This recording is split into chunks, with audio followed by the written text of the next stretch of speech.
To determine if you have an I&L or an I&L clone arm, look for the tab under the wiper arm. If it's present, you have an I&L clone arm. If it's missing, you have an I&L arm.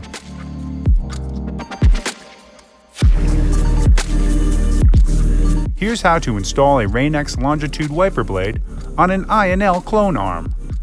First, remove the pre-installed adapter from the wiper blade. Grab the end, rotate up, and pull away. Locate the packaged adapter labeled A and the connector labeled M. Align the A adapter so that the arrow is pointed in the same direction as the arrow on the M connector. Place the A adapter on top of the M connector and press down until it clicks into place. Next, align the assembled A adapter so that the arrow on the top is pointing in the same direction as the arrow on the base. Insert the front of the assembled A adapter into the slot in the base. The adapter should catch. Press firmly until it locks into place with a click.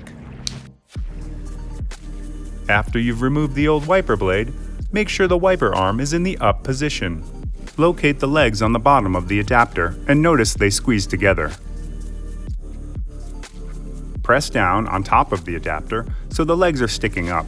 Place the adapter under the wiper arm. Squeeze and hold the legs together. Press and slide the adapter into the wiper arm until it locks into place with a click.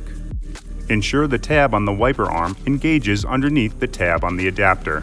Remove the yellow plastic squeegee cover and lower the arm gently onto the windshield. Installation is complete. You are now ready to outsmart the elements with Rain-X Longitude.